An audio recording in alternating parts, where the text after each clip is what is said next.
Morning, I'm Benji Thompson. I'll be talking about my persuade speech. It's about video game violence.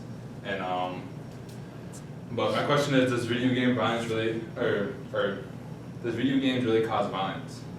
And the research I looked up was mental health associations and psychologists agreed that video games cause violence. And as I read more in this research, they said that year that there was 216 mass shootings, and about 4 or more people were killed or some were injured. But they said that from age 12 to 17, they reported that kids playing, or teenagers playing violent video games became more physical with violence. And my question was, does video game violence really affect a lot of people?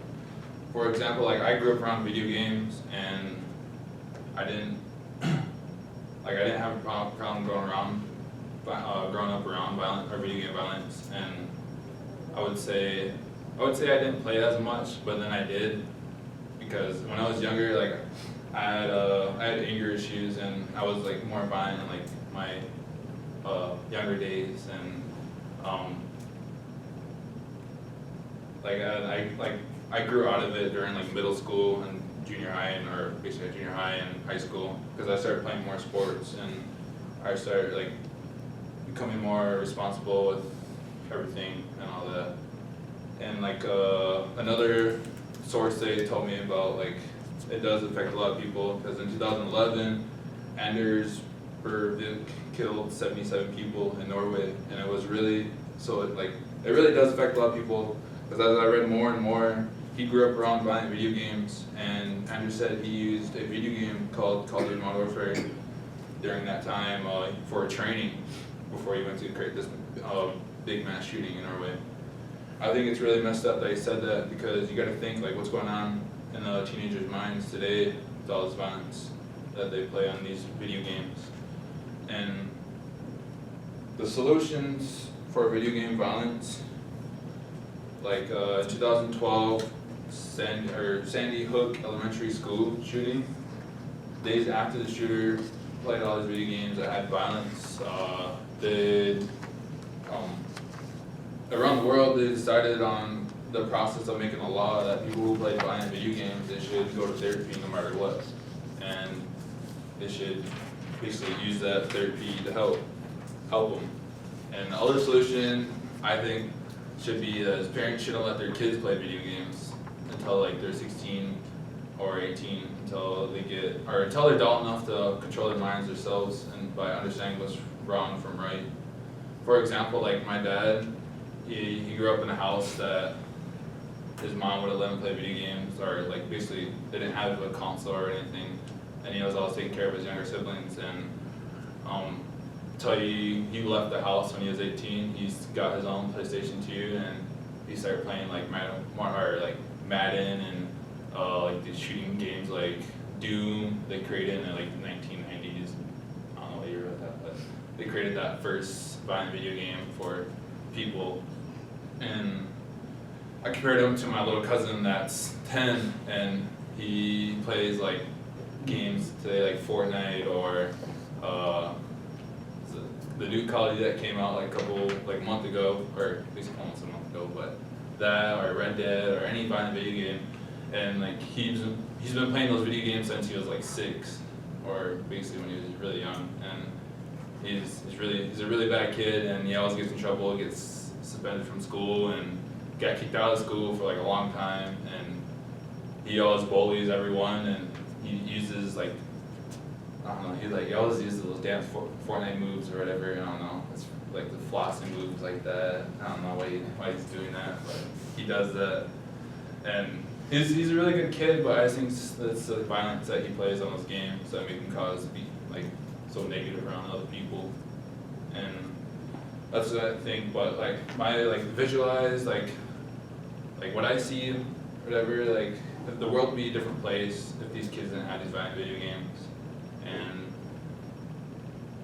like these kids' minds would be like more healthier. Say like back in the day, like they didn't have these games, and they couldn't they had like, I don't know, like games they had tag or something, I don't know, say like that, like non-violent video games. And basically, yeah, the kids would be like more healthier if they didn't have the violent video games such as like Modern Warfare, GTO 5, or Grand Theft Auto, or Assassin's Creed, or any violent game you can name. But some kids, but like other question I really think about, like, does therapy really help these kids? And some kids take therapy, but who knows if they're really telling the truth about what they think about violence or about these games. Like, who knows that they maybe could, next day they can go create a mass shooting or want to hurt someone. But who knows if they're telling the truth or not, because yeah. But like the video games nowadays, they get violent every year. And for example, like kids playing Fortnite, like I said, Modern Warfare, or the new game that came out, Death Stranding, like all these first-person video games, and all have violence that parents might not see for their kids, but the video games they play, they play these video games every day and like basically every night that have all this violence. So I think it might not be a solution on fixing these teenagers' mind, but we can try by sending them therapy. But who knows if they might help them or not, or it might help them or not. But at least we could say we tried on helping them by sending them therapy. But yeah, there's another solution for parents not allowing their kids play video games is by not buying them the video games or video games that have violence. And the games they could get them is like basically sports games or non-violent video games, kind of like family games like Weed or Connect, and basically those family games like bowling and all that you can do. So like, as I started my speech earlier with that bottle flip, like my goal was to make it land, and I did make it land on the first try. I was gonna keep going until my third try, see if it didn't land. So say if it didn't land on my third try, and like I would start feeling like my confidence go down, and I would start feeling like anger, like because I knew I wasn't gonna make it land. But so I would like release my anger by throwing that bottle or whatever. So it's like basically for like kids, it's like when they play a video game, like violent shooting, like their shooting game, like their goal is to get as many kills as they want on the violent video game. And say they don't get as many kills and they die, they have more deaths than their kills, and they start feeling like their confidence going like this, say they don't want to play this game no more, or they want to release their anger during the game, like they decide to like might throw their controller at a wall or turn on their mic and say words they didn't mean to say to other people, and that would cause them to go into like turning violent to like other people, or they could turn off their game, or their mom might ask them what's wrong, and they'll make them become more violent to their mom and say don't bother me or slam the door or something. But that's why I use the bottle flip as my example. And anyways, this is my speech for violent video games, or video game violence. But I hope you think about it before you buy a video game with violence for yourself or for your kids.